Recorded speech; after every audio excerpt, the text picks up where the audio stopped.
भगवान ने पृथ्वी को स्थापित किया और मेरे भाई का वध कर दिया। तो वही हिरण्यकश्यप गया वन में जाकर के ब्रह्मा की अखंड तपस्या की और ब्रह्मा को प्रसन्न कर करके अनेक प्रकार के वरदान मांगे। द्वितीय मैया ने जब वरदान मांगा था ना कि मुझे पुत्र की अभिलाषा है, तो कश्यप महाराज ने कहा कि आपको पुत्र तो होंगे, दुष्ट होंगे, उनका उद्धार भगवान स्वयं करेंगे, परंतु उनका जो पौत्र होगा वह भगवान का परम भक्त लाडला होगा, जिसे हम कहते हैं प्रहलाद। जैसे आज हिरण्यकश्यप आए, अनेकों वर्षों के बाद लौट करके आए, तप करके आए, तो हिरण्यकश्यप की पत्नी जो कयाधु है, कयाधु के 3 पुत्र और थे, परंतु इंद्र ने आया, इंद्र ने तीनों का वध कर दिया। और जब हिरण्यकश्यप जब गए ना, उस समय कयाधु गर्भवती थी। और महाराज इंद्र जब मारने लगा तो नारद जी आए, नारद जी ने कहा कि गर्भवती नारी को आप नहीं मार सकते, आप गर्भवती नारी को नहीं मार सकते। और जैसी जाने लगे और जाकर के नारद जी ने उन्हें संत की कुटिया में छोड़ दिया और संतों का सानिध्य प्राप्त हुआ कयाधु को। तो वही कयाधु के हैं जो पुत्र हुए, जिन्हें हम प्रहलाद कहते हैं। और प्रहलाद ही भगवान के परम भक्त हुए। जब लौट करके आए हिरण्यकश्यप ने देखा कि देवताओं ने छल कर करके मेरे भाई को तो मार ही दिया है, और तो और जब मैं वन में जाकर के भगवान का तप करने लगा तो जो मेरे 3 पुत्र थे उनका भी उद्धार कर दिया। अब तो देवताओं से और भगवान से इतना बैर हो गया भगवान के प्रति हिरण्यकश्यप का कि महाराज पूछो मत। जैसे आज पहली बार अपने पुत्र से मिले और पुत्र से मिलने के बाद मैंने विचार किया कि इसे गुरुकुल में छोड़ना चाहिए। गए गुरुकुल में जाकर के कहा कि दैत्यों की शिक्षाएं ने प्रदान करना, परंतु जो भगवान का भक्त जिसने बाल अवस्था से परमात्मा का स्मरण किया हो, महाराज वह दैत्यों की शिक्षा कहां से प्राप्त करेगा। गुरुकुल में गए तो जाकर के ओम नमो भगवते वासुदेवाय, श्री कृष्ण गोविंद हरे मुरारी। दैत्य गुरु कहते नहीं महाराज ये स्मरण मत करना, नहीं तो आपके पिताजी आकर के हमें दंड देंगे। जाकर के कयाधु से कहा कि देवी आपने अपने पुत्र को कैसे संस्कार दिए, जो मेरा सबसे बड़ा बैरी है उसी का स्मरण करता है, उसी का चिंतन करता है। आज प्रहलाद ने भी समझाया, पिताजी आप जिसे बैरी मानते, जिसे अपना शत्रु मानते, वह सबका इष्ट है, वह सबका नारायण है, आप भी उनका भजन करो। क्रोध में आए, जाकर के गुरुकुल में छोड़ा। सभी छोटे छोटे शिष्यों ने कहा कि मित्रवर आपके पिताजी आकर के जब आपको कोई ताड़ना देते हैं, कष्ट देते, तो हमें भी भारी कष्ट होता है, आप नारायण का नाम मत लिया करो। प्रहलाद ने कहा कि आप दैत्य पुत्र हैं, आप भी नारायण का नाम लो, आपको जो आनंद मिलेगा ना वो आपने आनंद कभी प्राप्त नहीं किया हो। सभी दैत्य पुत्रों ने कहा यदि हमने नारायण का नाम लिया तो आपके पिताजी हमें और हमारे पिताजी हमें, सभी को दंड मिलेगा, अनेक प्रकार से ताड़ना भोगनी पड़ेगी। और जैसे आज गुरुकुल में गए, सभी पुत्र बैठे हुए थे, चर्चा कर रहे थे कि आपको कष्ट होता है तो हमें भी कष्ट होता है। जो वास्तविक मित्र होते हैं ना, तो एक मित्र को जब कष्ट होता है तो सभी मित्रों को कष्ट होता है कि हमारे मित्र को आज उनके पिताजी ने अनेक प्रकार से ताड़ना दी। वृक्ष के नीचे बैठे हुए थे तो प्रहलाद जी ने कहा कि व्यर्थ में बैठ करके व्यर्थ की चर्चा करने की अपेक्षा एक काम करते हैं। बोले क्या? भगवान का भजन कर लें। सभी दैत्य पुत्रों ने कहा नहीं, यदि गुरुदेव को पता चला तो गुरुदेव अनेक प्रकार से हमें दंड देंगे, और यदि ये आवाज यदि आपके पिताजी के कानों में चली गई तो वो और ज्यादा अपराध हमें दंड देंगे। प्रहलाद ने कहा कि चिंता मत करो, जिस नारायण का हम नाम पुकारेंगे ना, वो नारायण ही हमारी रक्षा करेंगे। आप आओ तो सही। किसी ने ढोलक उठाई, किसी ने झांझ उठाया, किसी ने मंजीरा उठाया, और सभी भाव के साथ में आज गुरुकुल में, दैत्यों के गुरुकुल में आज सुंदर संकीर्तन करने लगे। बोले वृंदावन बिहारी लाल की जय हो। श्री कृष्ण गोविंद हरे मुरारी, हे नाथ नारायण वासुदेव। श्री कृष्ण गोविंद हरे मुरारी, हे नाथ नारायण वासुदेवा। हे नाथ नारायण वासुदेवा, हे नाथ नारायण वासुदेवा। हे नाथ नारायण वासुदेवा, हे नाथ नारायण वासुदेवा। श्री कृष्ण गोविंद हरे मुरारी, हे नाथ नारायण वासुदेवा। श्री कृष्ण गोविंद हरे मुरारी, हे नाथ नारायण वासुदेवा।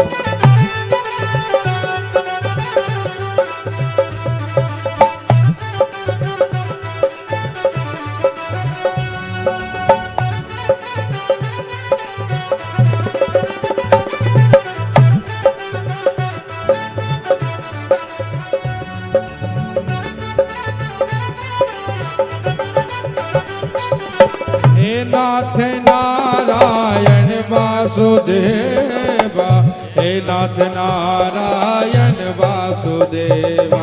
हे नाथ नारायण वासुदेवा, हे नाथ नारायण वासुदेवा।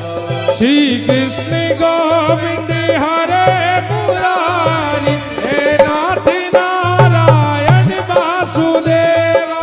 कृष्ण गोविंद हरे मुरारी, हे नाथ नारायण जैसे ही आज गए और गुरुदेव के कानों में जब आवाज पहुंची तो गुरुदेव ने कहा अपने पार्षदों से कि जाओ, आज दैत्यों के गुरुकुल में ये भगवान का संकीर्तन कैसे। दौड़े दौड़े गए पार्षदों, जैसे ही आज प्रहलाद के हाथ को स्पर्श किया महाराज झूम गए भगवान के नृत्य में। आज गुरुदेव ने भी मन में विचार किया कितना समय हो गया पार्षदों को गए।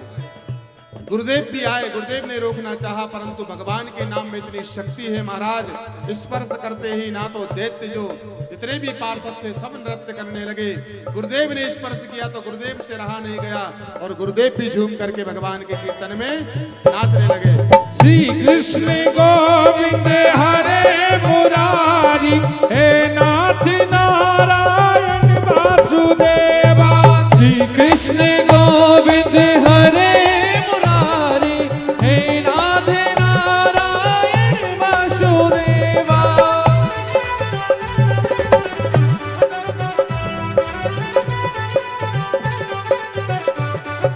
जय हो।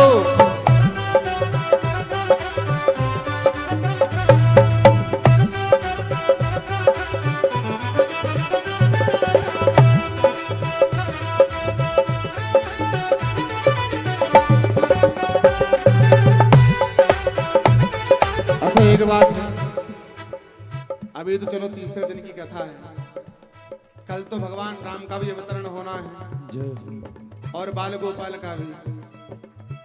तो जब दैत्यों के गुरुकुल में दैत्यों के पुत्र प्रहलाद के कारण जब झूम झूम करके गुरुदेव तथा पार्षद सभी नृत्य करने लगे, तो महाराज भगवान की कथा में और भगवान के भजन में किस बात की संकोच। लग रहा है यहाँ के वासी जो है थोड़ा सा नृत्य करने में थोड़ा पीछे है, लग रहा है हमें ऐसा। लेकिन कल तो संभव नहीं है कि कोई रुक पाए, है ना। भाव के साथ जब सब नृत्य करने लगे महाराज, तो भगवान के भजन में जो नाच लिया वो 84 लाख योनियों में कभी भटक नहीं सकता। इसलिए यदि 84 के आवागमन के चक्कर से बचना है तो आज भगवान के संकीर्तन में हमें नृत्य करना है। श्री कृष्ण गोविंद हरे मुरारी, हे नाथ नारायण वासुदेव। श्री कृष्ण गोविंद हरे मुरारी, हे नाथ नारायण वासुदेवा। जय हो।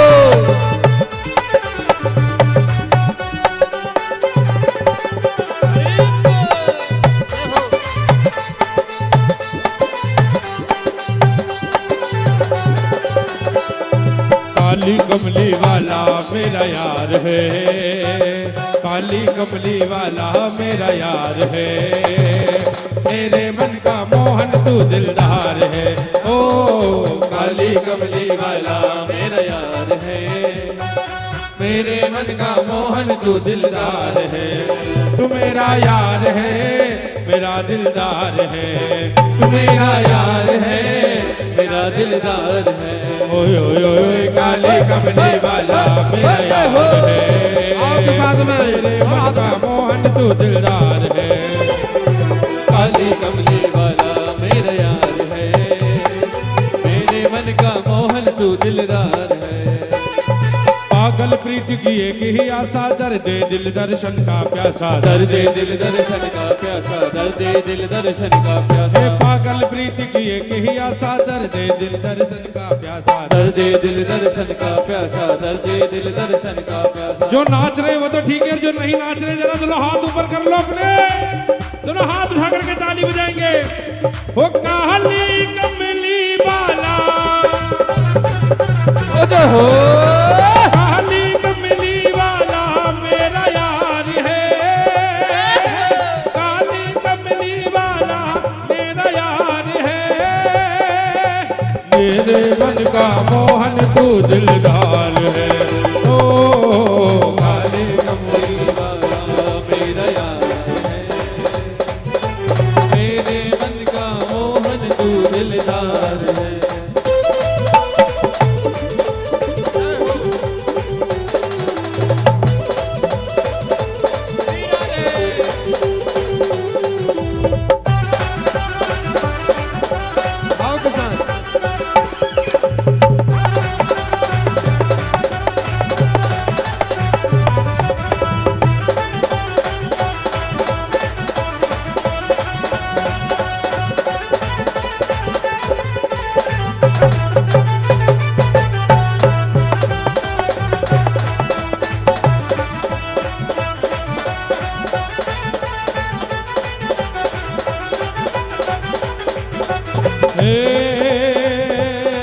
हर मनमोहन में तेरा दीवाना, गाँव बस अब यही तराना, गाँव बस अब यही तराना, गाँव बस अब यही तराना। हर मनमोहन में तेरा दीवाना, गाँव बस अब यही तराना, गाँव बस अब यही तराना, गाँव बस अब यही। श्याम सलाने तू मेरा दिलदार है, श्याम सलाने तू मेरा दिलदार है, मेरे मन का मोहन तू दिलदार है। ओ काली कमली वाला मेरा यार है, मेरे मन का मोहन तू दिलदार है।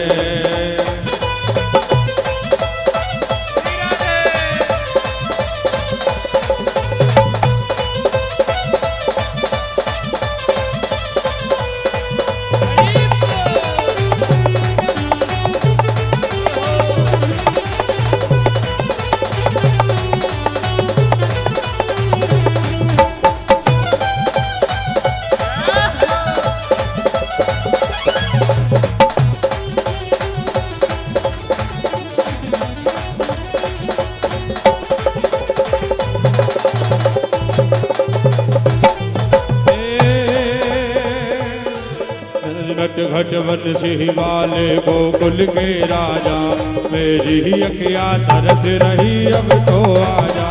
घट घट बंसी वाले गोकुल के राजा, मेरी ही अखियाँ तरस रही अब तो आजा। जरा दोनों हाथ ऊपर करें सभी लोग, पूरे पूरे दोनों हाथ उठा करके ताली बजाते मेरे साथ बोलेंगे। हो नटी खटी बंसी वाले गोकुल के राजा, मेरी ही अखियाँ तरस रही अब तो आजा।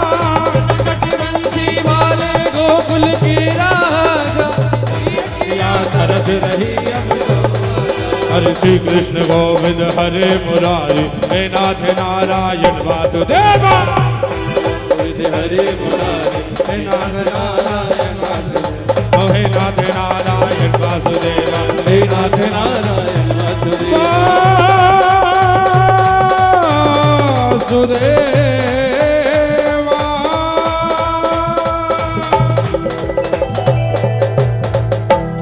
बोले वृंदावन बिहारी लाल की जय। के हिरण्यकश्यप ने जाकर के अपने पुत्र प्रहलाद के हाथ को पकड़ा और कहा, मैं पुत्र कहता हूं ना, जो मेरा सबसे बड़ा शत्रु है उसी का नाम तू बार बार क्यों स्मरण करता है। प्रहलाद ने पुनः कहा, पिताजी आप जिसे शत्रु मानते हो ना, वह कभी आपको शत्रु नहीं मानते। आप क्यों व्यर्थ में परमात्मा को, नारायण को क्यों व्यर्थ में शत्रु मानते हो। आप एक बार भाव से नाम लेकर तो देखो। तो आज हिरण्यकश्यप ने पूछा कि तेरा परमात्मा, तेरा नारायण कहां रहता है। पहली बार हिरण्यकश्यप ने नारायण कहा। प्रहलाद प्रसन्न हो गए कि पिताजी बस यही तो मैं चाहता था कि जिसके हृदय कमल से वाणी से नारायण का नाम निकल जाए।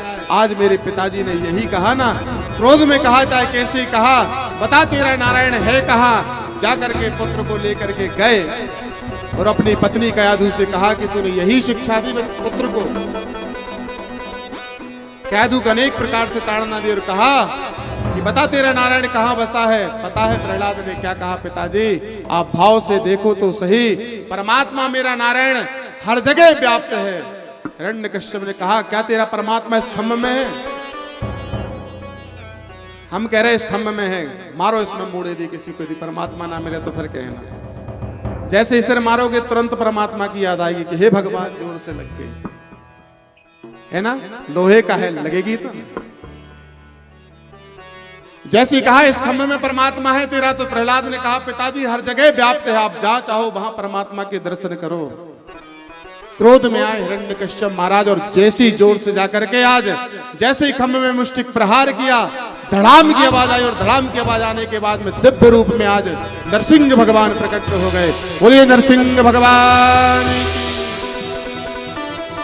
दिव्य रूप छवि को देख करके भगवान ने जाकर के आज केशव को पकड़ा, हिरण्यकश्यप की ओर धड़ाम से लाकर के प्रदीप पर पटक करके अपनी जंघाओं पर लिटा लिया।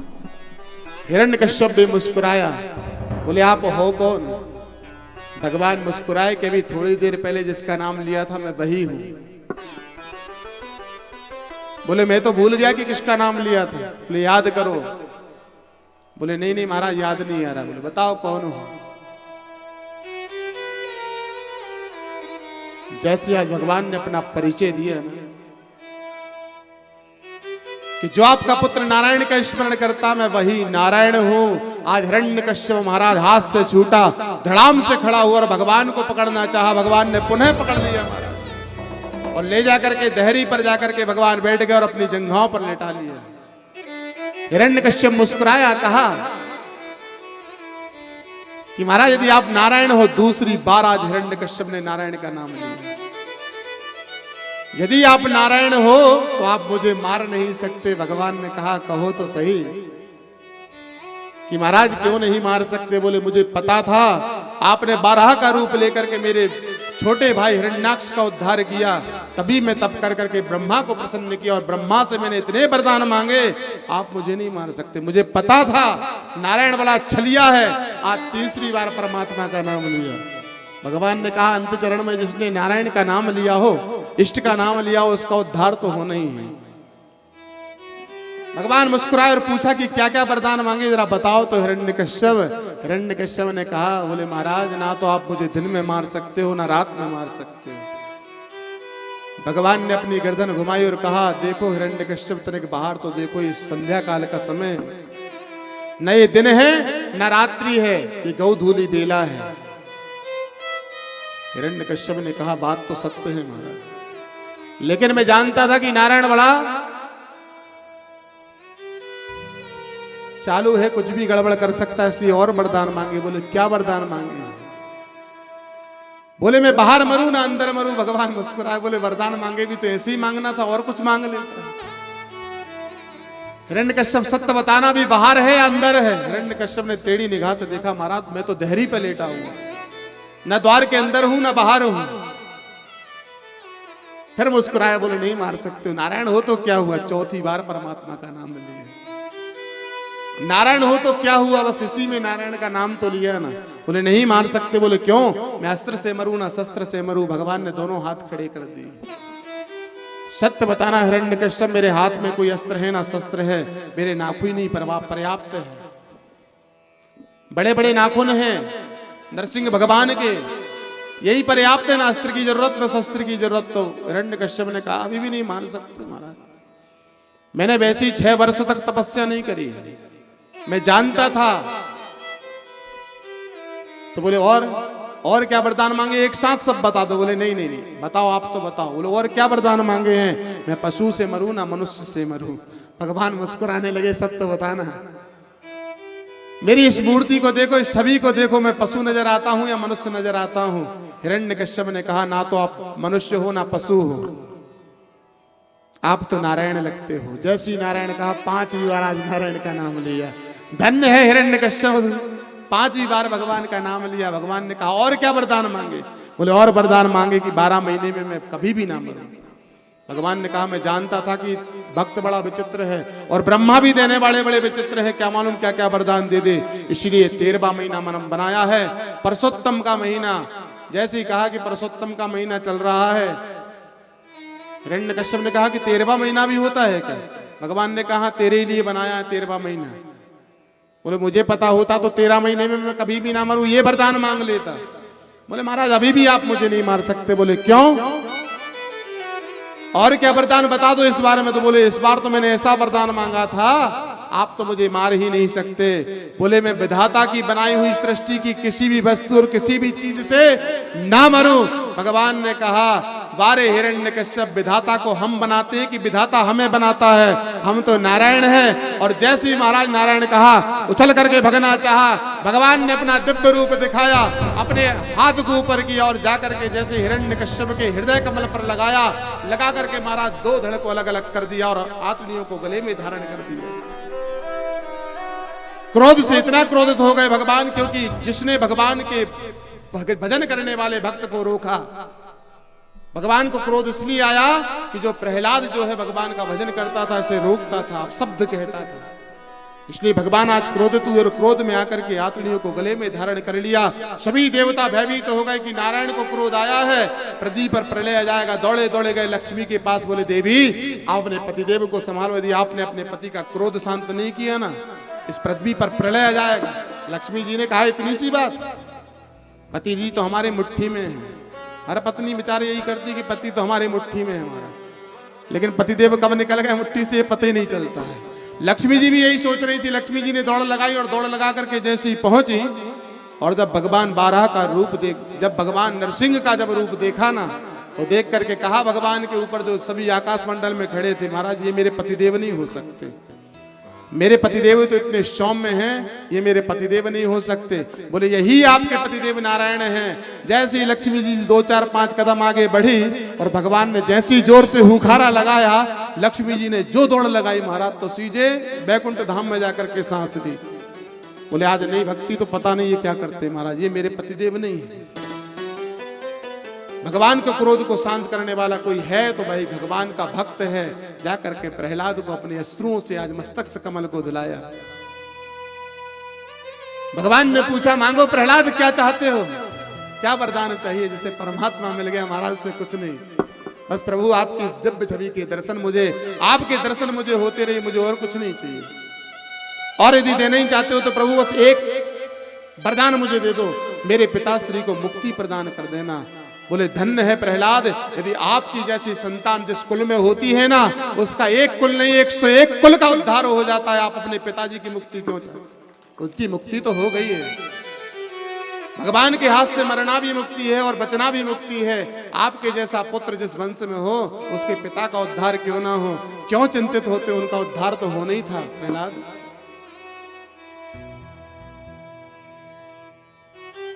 भगवान ने राजगद्दी प्रदान की, अनेक प्रकार से कहा इसका सुख भोगना।